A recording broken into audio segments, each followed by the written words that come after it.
Alright guys, so we're gonna do some Patreon requests today, and the first one we're gonna do is from Cyborg 19.99, who asked me to do a non-comic lineup of Argus from DC Comics. As always, if you guys would like to have a Patreon request done, just hit the link below, head on over to my Patreon, where you guys can hit the third tier, that'll allow you access to do so, and start sending requests for videos to do here on YouTube, as well as check out the videos that are all the other tiers, like the other videos exclusive on Patreon as well.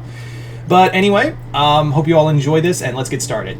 So for any new subscribers out there wondering what non-comic lineup is, non-comic lineup is basically where I take a team from a comic book, in this case Argus, and redo it with characters outside of comics. So it's going to be the only ones that really would count are like get the pass are like Ninja Turtles, because they're so intrinsically tied to cartoons, so they kind of get a pass. But I digress. Anyway, so like I said, we're going to be doing Argus this time around. You know, Amanda Waller's private group. Now, Argus has been like a strike team. It's been like a cabal. We're going to kind of do like the think tank cabal version of Argus for this incarnation. If you want to do like the strike team kind of form, that's totally fine.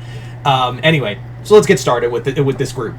So the leader of this group, who is going to be our leader of this team? That I like knew from the get-go was going to be this character, and that is David Xanatos from Gargoyles.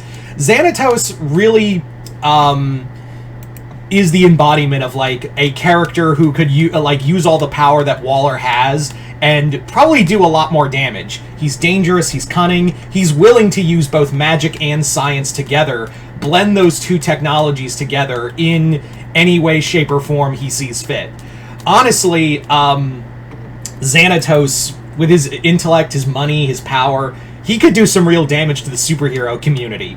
It made so much sense, because again, when I was thinking of this non-comic lineup for Argus, I really kind of put some thought. I was like, oh, yeah, it'd be Xanatos. Xanatos would be the one pulling the strings of this incarnation of Argus. There's no there's no buts about it. Like, it was the obvious pick.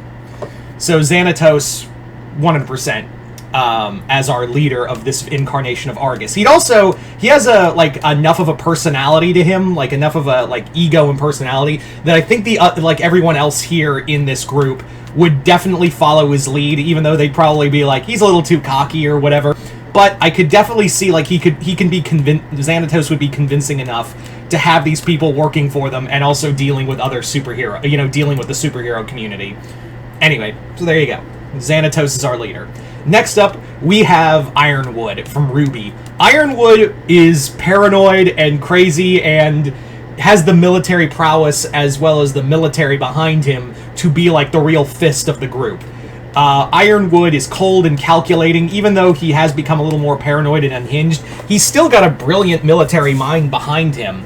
Xanatos would definitely see that and be like, yeah, I would love to have mix your technology with my knowledge of magic and science to that, and also, like, you've got enough power behind you, still backing you with Atlas, that it would put that technology. Let's put that technology to good use and do some real damage to the unchecked powers that be. So Ironwood was the other Ironwood right after Xanatos. I was like, oh yeah, Ironwood, totally. So there you go. Following that, we have another powerful individual that would definitely love nothing more than to put the superhero community in check, and that is almost said David Santos again. Vlad Masters from Danny Phantom. Vlad Masters, or Plasmius, would be another character who would probably mix his billions with Xanatos and the military money behind Atlas. They would do unspeakable things. Also, I have no doubt in my mind that Masters would absolutely 100% want to build a top security prison in the Ghost Zone. Build a new prison in the Ghost Zone or something of that nature. No doubt in my mind.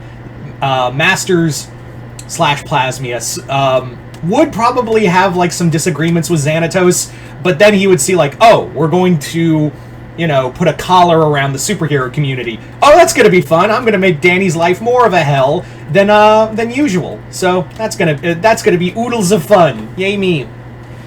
Ugh. So, moving on to our next member of this group.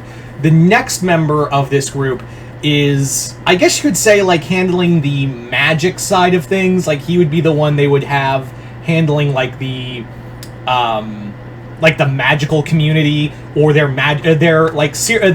sorcery expert. Yeah.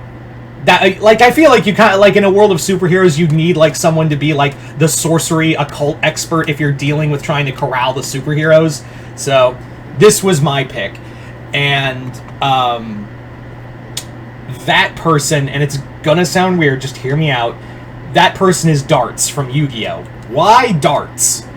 Darts is, again, a master of the occult. He's a master of, like, ancient Atlantean magic, and I think Xanatos would convince him, like, oh yeah, it would be in the Great Leviathan's best interest to work with us and be of major assistance in corralling these superheroes. And yeah, Darts knows, like, dark Atlantean, like, ancient Atlantean magic, so he would definitely be able to cast spells that most magic users would be like, what the fuck was that? Like, it would be 100% like a moment of, what the fuck did he just cast? Like, I don't know what that is.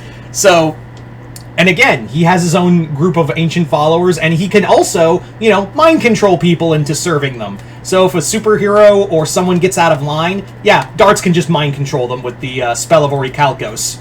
And just make them a slave puppet. Yeah, you think Xanatos or the others are going to care? Fuck no. So, Darts. Next up, and this one is going to be like, wow, you put her with all of them? Let me explain.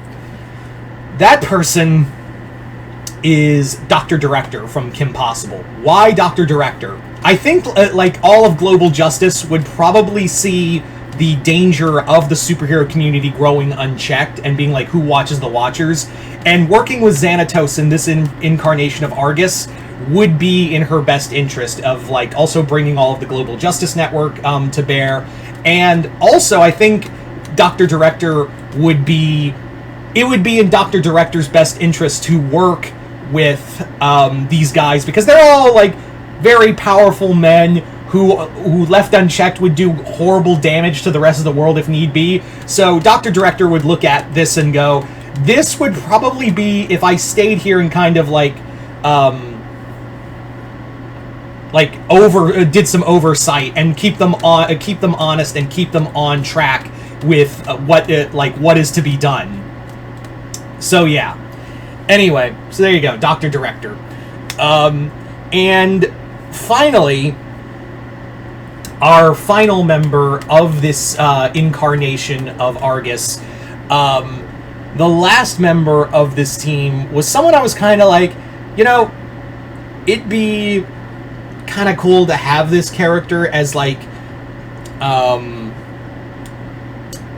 they're like another, like an ace in the hole, like something to use as like in case things went wrong, or something to really fuck with the heroes. And that final member is Xana from Code Lyoko.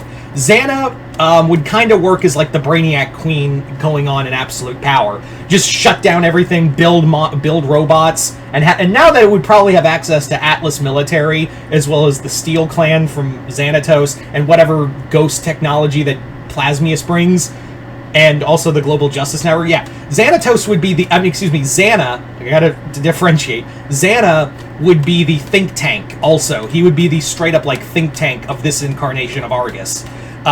Calculating every move the superheroes are going to try to make against this team. And also, again, he'd be disabling computers, he'd be like possessing people. He would be just totally unchecked. And again, this would be the guy who would probably be also a danger to A.R.G.U.S, and they'd probably put safeguards to keep Xana from turning on them as well. But Xana would be a necessary evil for this version of A.R.G.U.S to use. So there you go, guys. That is my version. That is my non-comic lineup of Argus. You guys tell me in the comments below. What do you guys think of this team? Once again, I'd like to thank Cyborg19.99 for this Patreon request and continued patronage. And like I said, if you'd like to have a Patreon request done, just hit the link below. Head on over to my Patreon, hit the 3rd tier. That will allow you access to send me requests for videos to do here on YouTube. But other than that, hope you all enjoyed this. I'm Mr. Multiverse. I'll see you next time in the Multiverse.